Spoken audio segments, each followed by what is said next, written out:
밖에 뛰어나가고, 날씨가 더우면 계곡 가고, 그러니까 남들이 상상할 수 없는 학교 생활을 조금 했던 것 같아요.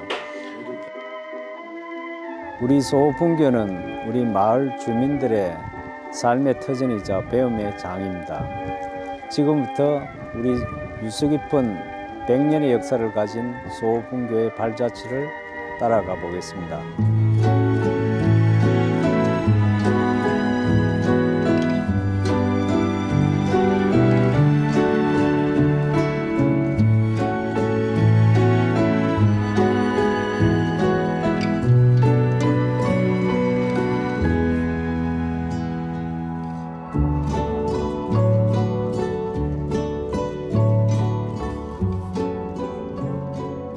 (1923년 3월 3일) 일제강점기의 암울한 시기에 소호분교가 사설 강습소로 문을 열게 됩니다. 우연히 우리 마을을 찾은 함양의 양조장 주인이 마을 사람들의 교육열에 깊은 감동을 받아 그분이 땅을 사서 기부하며 시작되었습니다.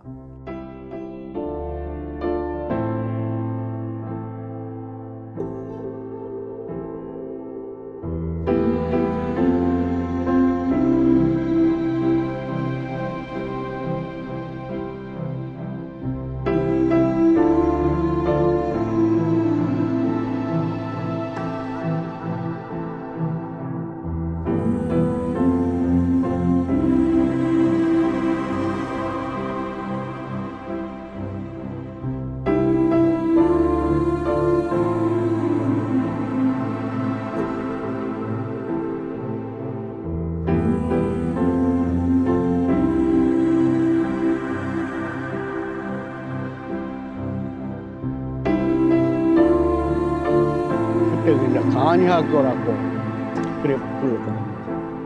그때 여기 뭐 길도 그때 안 나고 뭐 어릴 적에는 소학교에 선생님 하나밖에 없었어.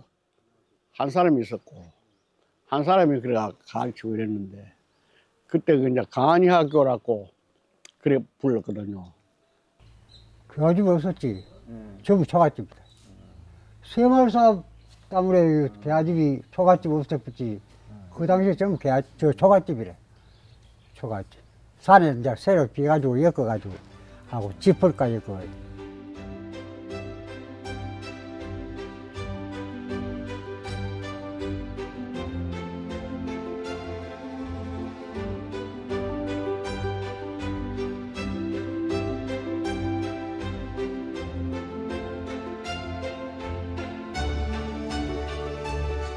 해방 이후 소호분교는 두서국민학교의 일부로 정식 편입되며 새로운 장을 열게 됩니다. 그러나 한국전쟁의 소용돌이 속에서 잠시 문을 닫아야 했던 시기도 있었습니다.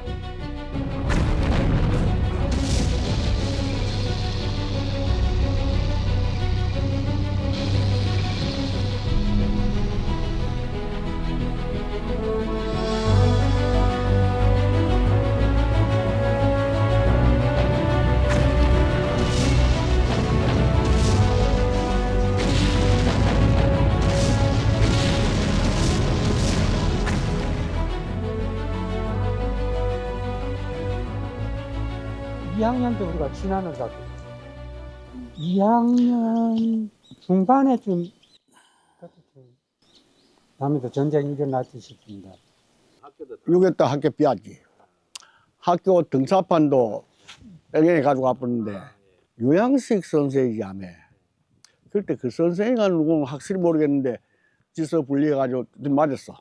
뺏기 있는데 좋다고.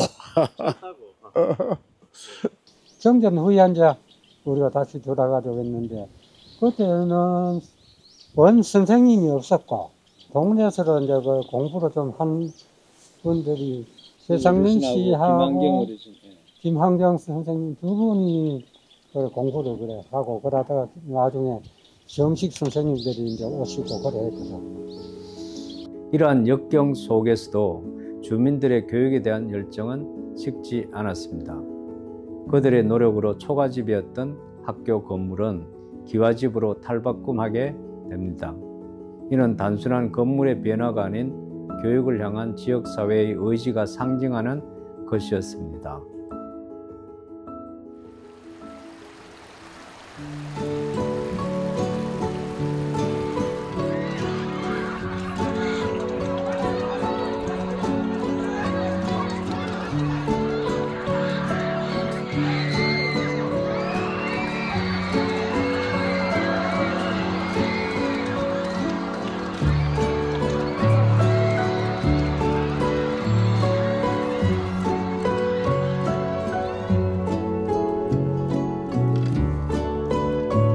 예, 그거는 참.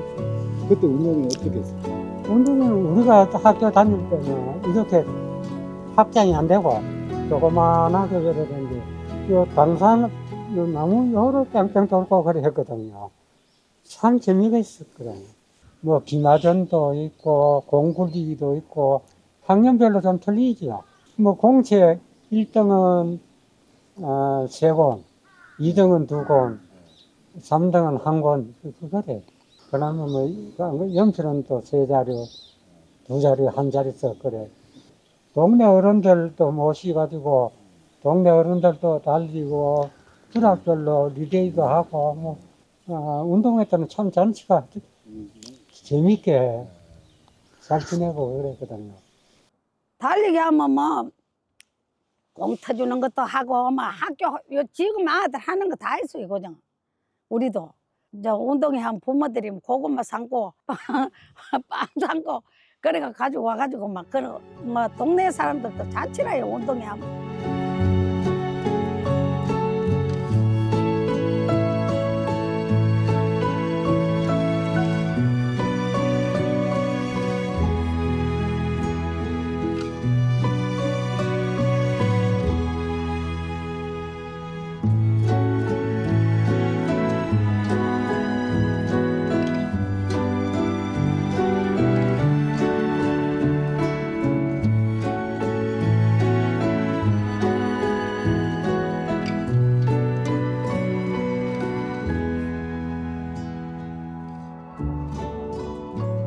우리 여기는 먹을 것이 귀하잖아요. 없고 학생 한 전체 우리 학년이 35명 같으면은 거기서 전심 못 사온 애들이 반 넘었습니다. 우리는. 그래서 이제 전심을 사오면은 그 중에 좀 이제 괜찮게 사는 아이들은 그 난로 피워놓고 난로 위에다 밥을 데펴가 먹는 경우가 있었는데 그거는 이제 극소수에 불과했고 거의가 보면 우리는 전심을 못 사와 낮에 전심이 거의 없었습니다. 없고 학교 오면 그냥 굶고 공부하고 오후까지 하고 한 3시 정도 되면 마치고 집에 가가지고 밥 좀 먹고 이런 식으로 이제 도시락 사오는 애들이 반도 안 됐었어요. 그때 당시에. 그래서 이제 단지 이제 워낙 교실이 넓고 추우니까 그뭐 겨울에 옛날에 소해 얼마나 추웠습니까? 난로가 하나 딱 가운데 피워놓고 이제 이 공부를 하면은 춥지 좀 다. 그래 이제 매일같이 무조건 책가방, 책보따리, 가방 다니 책보따리를 메고 나머지는 나무를 이래 해가지고 어깨 왼쪽 어깨 메고 이래 왔었어요. 나무 안 가면 선생님이 딱 지키고 나무 안 가온 애들은 딱 체크를 해요. 그때 당시에도. 그 당시에는 배고픈 시절에 여 선배님도 마찬가지지만 우리까지 배가 고파가 밀가루, 옥수수 가루, 우유 가루 이런 거 이제 미국 국민이 보낸 거 해서 이렇게 탁 붙이가 그래서 선생님들은 이제 아동 숫자대로 그릇에 탁 담아주는데 저는 그게 제일 고마웠어요. 맛있고. 보리밥이다. 학교 도시락을 사가 뭔가는 이유가 있어요. 살이 없으니까 보리밥 부끄럽다고 아들이 안 사갈라 하니까 막 고난 아들이 많고 그래요. 그때는 또 부모가 지독실이 못 살아 사치 내비도 못내 우리 내 종아리 맞고 학교 또 회비가 왔나 그러면 안 가왔다 그러면 또 가지러 가라 그러면 집에 가봐야 돈 안 주는 건 뻔하고 집에 가봐야 어른들도 없고 중간에 가다 놀다가 오면 또 안 가져왔다고 또 아리또리 그들에게가 종아리 내맞고 뭐 그러게 그때는 선생들이 때리면 부모들이 잘한다 했어요. 지금처럼 안 이러고 아이고 맞을 짓을 해가 맞았다 그러고 그렇지.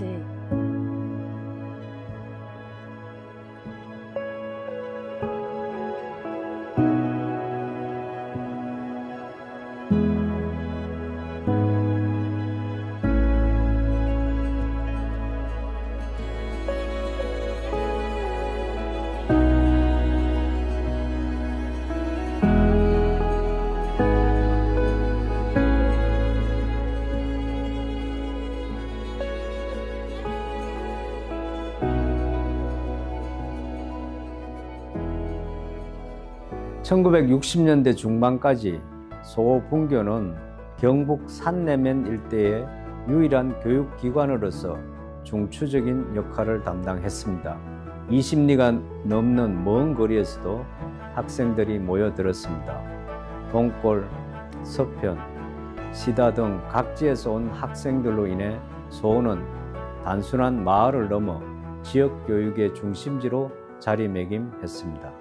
동골 사람하고 저 외양 사람하고 저거 하고 많이 왔어요. 딴 데 살고. 그 소가 중심이 뭐죠? 예. 딴 데는 학교가 멀고 하니까네. 그 연암에 동골라 그런데 그 사람 저 학생들 오고 외양이라 그런데 학생들 오고 저 태종도 오고 시다 저리 뭐 그래 댕겼어요. 네, 그때는 요 경북 지역에 이 사람도 요 인간학교 요 있으니까 와항 저쪽에 있는 잡내 친구들이 이어 따로 있어요. 소컴내는 그래도 제일 어떤 머리 찾았습니다. 이 학교가 있었기 때문에 이제 저희들도 중학교, 고등학교 다니면서 외부 친구들이 당당하게 맞서 이제 큰 소리 치면서 살고 있는데 만약에 학교가 없었더라면 그 사람들은 하늘 갖고 뭐 쳐다보지도 못할 정도 그렇게 살지 않았겠나 이런 생각합니다.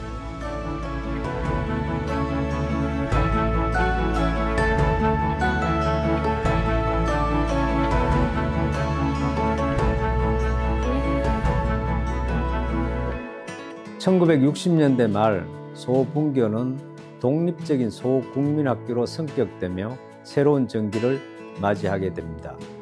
학생 수가 200명에 이르는 등 양적 성장을 이루었고 이에 발맞춰 신식 건물도 들어섰습니다.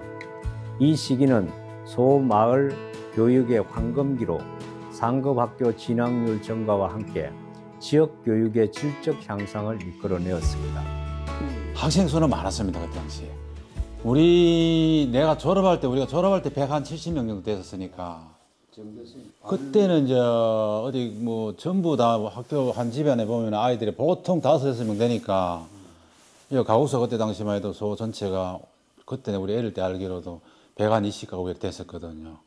전체가. 그래 그 학생들이 한 집에 아들이 보통 4, 5명, 많은 집에는 아들이 7명이 막 이랬던 애들도 있었고 우리 학년이 하여튼 처음에 38명까지 최고 많이 있을 땐 됐다가 근데 이사 나가면서 전학가고 하고 해가지고 졸업을 33명 했었습니다. 아유 그때는 참 돌아보면 힘들었죠. 그 이제 우리가 학교 다닐 때는 일단 학교 시설이 이제 그 외정되지 않은 그 막 무너지기 직전되는 그런 기와집 헐물향이 하나 있었거든요. 거기에 이제 공부를 하면서 이제 다녔는데 거기서 이제 우리는 3학년 때까지 책걸상이 없이 엎드려가 공부를 했습니다. 왜냐하면 그 이제 옆에 4학년이 넘어가야만이 옆에 교실에서 이제 책걸상을 줘가지고 공부를 할 수 있었고.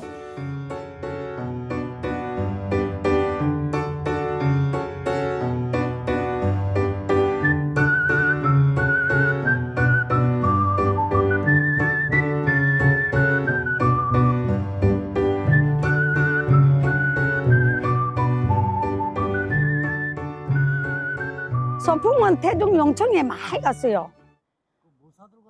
그때 도시락 사가지고 나 저기 그불 화목 피워놓으면 도시락 그 동게 얹어가지고요.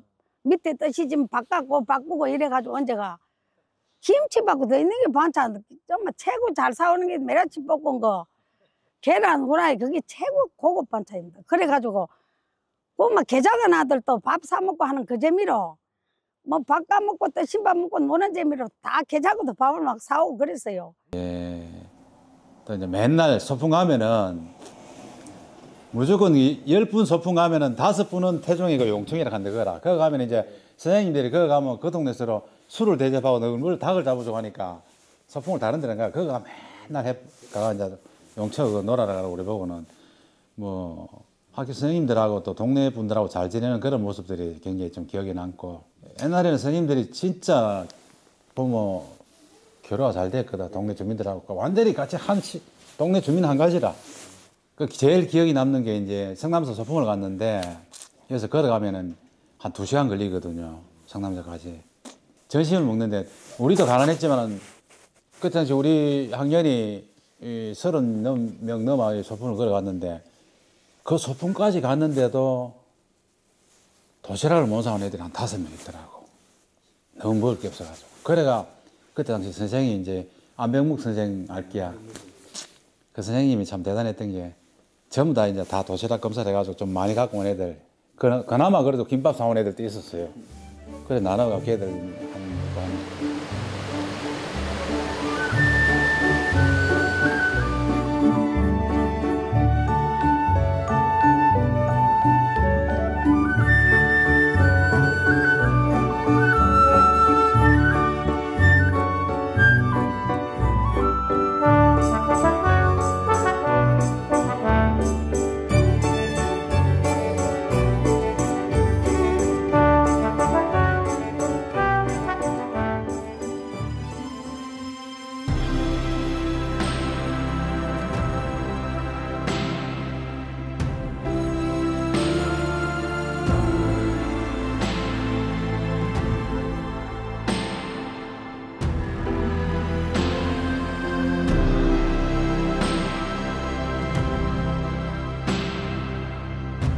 (1980년대) 중반 농촌 인구 감소라는 사회적 변화의 물결이 소에도 밀려왔습니다. 학생 수 감소로 인해 소국민학교는 다시 분교 체제로 전환되어 bun건정 국민학교 소분교가 되었습니다. 이는 단순히 한 학교의 변화가 아닌 한국 농촌 교육의 구조적 변화를 반영하는 상징적인 사건이었습니다. 소분교의 역사는 우리나라 농촌 교육의 발전과 쇠퇴를 함께 보여주는 중요한 사료로서의 가치를 지니고 있습니다.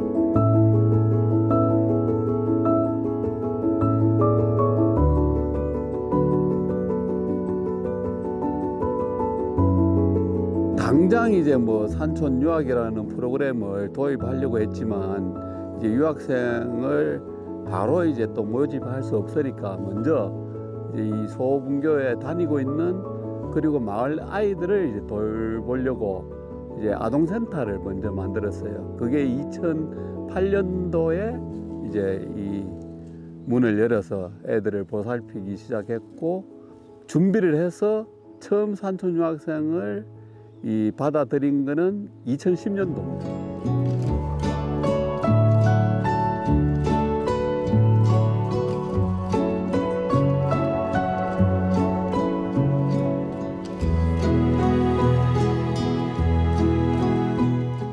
그 첫 해 2010년도는 진짜 3명으로 출발을 했는데 모집이 안 돼서 억지로 서울에 있는 제 친구 아들을 데리고 오고 또 부산에 처음 왔던 부모를 꼬셔갖고 데려오고 한 명만 자발적으로 이제 오는 그런 식으로 시작을 했는데 그게 바로 이제 그 다음에는 15명이 모집이 됐어요. 그 다음에는 또 이제 18명이 모집이 되고 하면서 이게 급속도로 이 유학생들이 늘어나고 그러다 보니까 소분교생이 최대 68명까지 늘어났었습니다. 68명.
이 소라는 이름으로 100년을 이어온다는 것은 쉽지 않은 일입니다. 뭐 100살까지 사는 건 이제 요즘에 와서 100살까지 살고 있지만은 학교도 마찬가지 생각이 들거든요. 이 100년을 거울 삼아서 또 다른 100년을 위해서 도약하는 그런 소호분가 되기를 저는 소망하고 있습니다.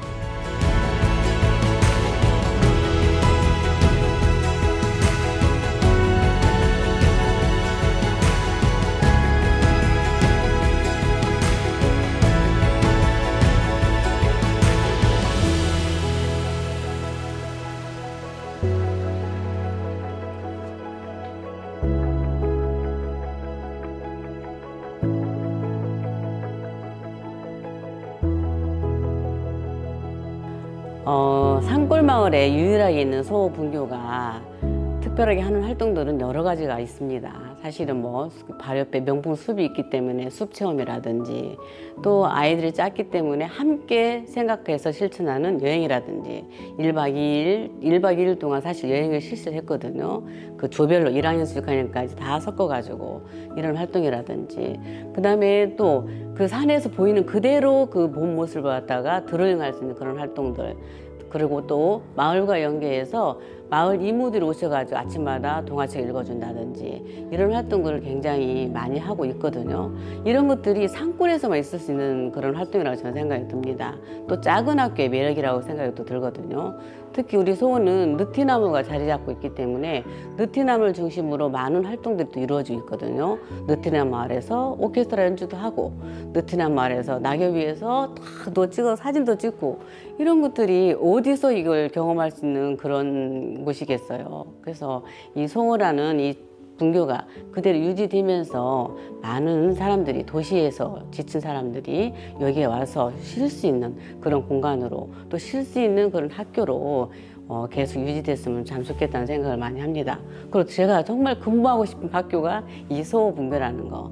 그 작은 아이들과 함께 이런저런 그거 다 하면서 진짜 함께 하는 거거든요. 저희는 운동회를 하더라도 전 마을과 학부모 함께하는 그런 것들, 학예를 하더라도 학부모님이 찬조치를 해서 댄스를 하는 학교, 이런 학교가 울산에 저는 유일하게 소호만이 가질 수 있는 그런 환경이라고 생각이 들 겁니다. 그래서 자 100주년을 더 이어서 앞으로도 100년을 더 이어갈 수 있는 그런 소호분교가 되기를 정말 소망하고 있습니다.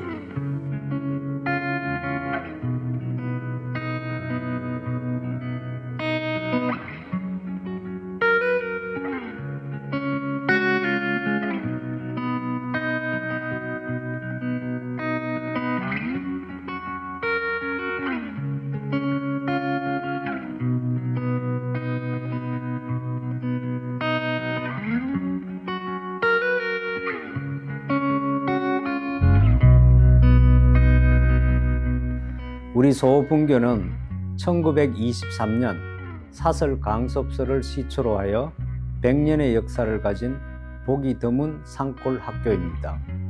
우리 소호분교의 100년의 역사는 단순히 한 학교의 이야기가 아닌 울산의 역사이자 지역 주민들의 삶과 추억이 녹아있는 소중한 문화유산입니다. 앞으로도 이 도시화 시대에 산촌이나 농촌의 교육적 가치를 전달하는 소중한 학교로 계속 유지되었으면 하는 바람입니다.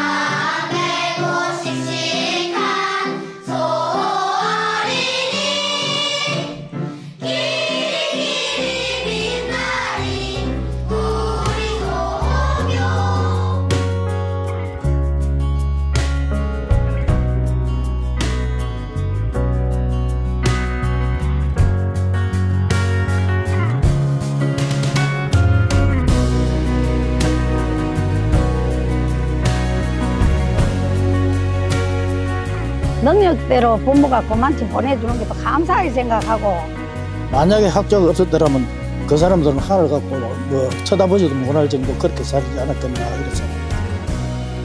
저의 인생은 전부 좀 학교가 없었다면 우리는 소호에서 살 수가 없었죠.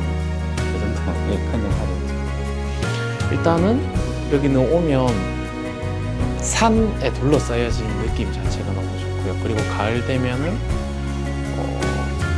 단풍이 예쁘게 피는 것도 좋고 남에 대해서 얘기가 할 수도 있고 친구들도 얘기 있는 친구들과 어울릴 수도 있고 또 우리 부모님들에게도 참 고맙게 생각하고 그래.